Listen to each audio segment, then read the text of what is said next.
Good afternoon, everyone, and thank you once again for providing this opportunity to speak to the residents of East Baton Rouge Parish. I was speaking to you all recently about almost a week ago, and my intention today is to speak once again, providing you with an update, aligning our community in this moment of crisis, and outlining the steps we need to take to protect our community, to protect our neighbors, our friends, and our family. COVID-19 presents a clear and present threat to our parish. Our health, safety, economic prosperity, and quality of life are all in danger. This is not going away. Over the last 11 days, we have seen almost 1,000 new cases of COVID-19, representing 17% of total COVID-19 cases in East Baton Rouge Parish since mid-March. Today, we reported the largest single day of increase of new cases in the last month and a half. The third largest increase since this pandemic came to our community in mid-March. In these last 11 days, we have seen a 33% increase in COVID-19 hospitalizations. Since March, we have drastically increased the availability of coronavirus testing in East Baton Rouge Parish, and while we have seen an increase in cases from this, the surge of cases is not from testing alone. At the beginning of June, only 6% of residents tested had positive results. In the last 11 days, this percentage has nearly doubled, with 11% of residents having positive results. Our community must recognize the severity of this situation. Baton Rouge is experiencing a resurgence of the coronavirus pandemic. And so along those lines, I would like to appeal to you as we continue to move forward towards our new normal. It is critical for each and every one of us to continue intensively adhering to mitigation guidelines. At the same time, I want to recognize the progress that we've made as a community and thank our residents and our businesses who are working very hard to follow the safety regulations and keep our community from backsliding. We have done, or we have to do everything that we can to move forward safely. We cannot afford, and let me repeat this, we cannot afford to return to a stay-at-home order. Joining me today, you see members of our business and healthcare community who share this vision. My message is very simple. Save a life, save our economy, and wear a face covering. Save a life, save our economy, wear a face covering. In the last few weeks, I have heard from representatives in all sectors of our community, residents, businesses, healthcare providers, and community leaders. All of them have expressed a concern for the trajectory of the coronavirus pandemic in Baton Rouge. From the cancer survivor who has a child with type 1 diabetes, from the frontline workers, from the husband and wife working on the front line in the medical field, from the grandparents who are yearning to touch their grandchildren once again, from the 76-year-old man who's concerned about his health and he doesn't have underlying conditions, from the 66-year-old grandmother who really wants to reach out and touch her grandchildren. I've heard from a variety of individuals. And so I have gathered all of you here today as we have looked at the data, as you have heard the data, to announce our next step and course of action to protect our community. It's in times like this when leadership not often is embraced with popularity, when you have to make the tough decisions And so today I intend to sign an executive order to mandate face coverings, particularly when residents are inside businesses. As you know, last week when I spoke, I said that if I felt the need, as we looked at the data, as we moved forward, that I would consider all options. And today, the option of wearing a face covering as a mandate is now taking place. This is an effort to protect the health and well-being of residents and visitors, and to assist in the safe reopening of the city-parish economy without the need for stricter economic mitigation efforts that we would have to put in place this year. The face covering policy will help ensure our businesses can remain open. It will help our businesses protect their employees, many of whom I've heard from. And it will protect the customers and make sure that they are safe. This policy is rooted in the common sense measures of our medical community, and they have agreed on it.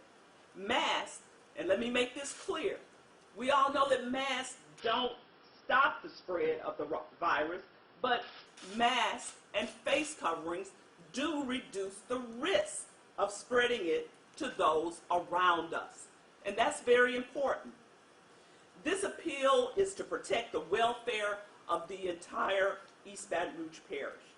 In order for Baton Rouge to stay open and not regress to previous phases, we have to do this. I understand the concerns of the community. Wearing a mask can be unpleasant. I don't think I could name anyone who really enjoys wearing a mask or a face covering. However, when we look at our states, our trivial inconvenience in comparison to what is at risk is minor. We have to look at the loss that we have faced in our community thus far. You've heard me say it time and time again. I describe it as short-term discomfort for long-term gain. These are small sacrifices that will allow us to progress forward without the threat of reverting to where we once were. Do we wish to return to the days of a stay-at-home order? I think the answer to that is no. Do we wish to move forward? Yes. Do we wish to see our schools open, to gather with our loved ones, to enjoy the music of the festivals and the concerts that we have here in Baton Rouge, to return to our sports activities, to go to the movies? Do we want to do that? I think everybody does. So in the future, when we look back at this period of time, we will remember this as a challenging and difficult time in our history. But as your mayor president, I can't wait for the day when our government and our healthcare leaders can offer everyone a vaccine and thus an end to the coronavirus pandemic. But until then, I need you to please walk this walk of healing and courage with me. This is not easy, but we can do this. Save our economy.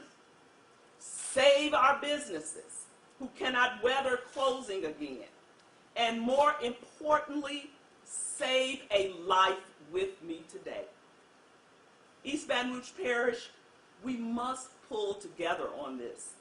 Effective action requires urgency. And in this case, our community cannot wait. I'll take any questions that you might have. Okay, we're going to go down the line here. Beth? How do you plan on enforcing this mandate? Okay, so as you will see in the executive order, which will come out today, a violation of the executive order will result in a summons. We are certainly shoring up our Baton Rouge Police Department as well as our other public safety officials to do this. And of course, it will be a misdemeanor. Can we speak on bars? You know, Mhm. are you expecting bars to patrons to wear masks, and if not, why not just close them? Okay. So closing bars is not off the table. Okay. So I'll say that right now. It's not off the table.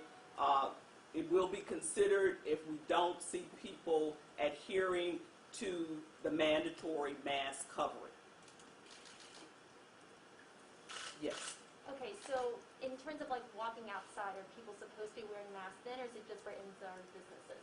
So the basic issue around masks is when you are certainly in closed settings, when it does not allow for you to practice social distancing. So we're talking more about enclosed and inside businesses and other gatherings. Yes, ma'am. How long will the mandate last? The mandate will last until I see some changes in our numbers with the data. And then I will consider reverting the mandate. Yes. What do you say to people who may not have access to a mask? Or I know in the past, in the last couple of months, when all of this really started, there were a lot of mask giveaways. Any plans to do that again to make sure that people do have a mask? Yes, we will continue with mask giveaways, but what I need people to understand, and I think sometimes we get hung up on the word mask, and of course now they have all kind of masks out there, but it's a face covering. You can use a bandana, you can use a scarf, you can use any type of material and just cover your face with it. So, you know, people don't have to feel like, oh, I don't have a mask, it's going to be an obstruction or an encumbrance for me. No, a face covering, a face covering. Any other questions? Yes. Mayor, I know I spoke to you, or got a statement from you last week saying that enforcing something like this would be a financial burden on the public that's already facing a lot of Correct. troubles. How are you dealing with How am I that? balancing that? Many of the people that I have been concerned about have said to me directly, we're more concerned about our health. We support a mask mandate, and of course a judge will be the deciding factor in terms of what type of fine would be involved. And I will tell you, it is my hope and it is my optimism that people will take wearing a face covering to a whole nother positive level now as a result of this mandate, and recognize it. As I said, in reporters, you can go out there. There are people all over our community. You all are reporting them in some of your news stories on TV. People who are who have died over the COVID-19. The mother who gave birth last week to a baby. And as I said, I get, the pastor who lost his wife, who he couldn't see because he couldn't come to the hospital to see her. So it's happening. You know it. You're reporting it. Now, the other side of that coin, and I want to present a balanced perspective. We do have people who survive. That's good news. But until we have a vaccine to address this, we are challenging the health and well-being of our citizens. And so we have got to do everything possible to mitigate this.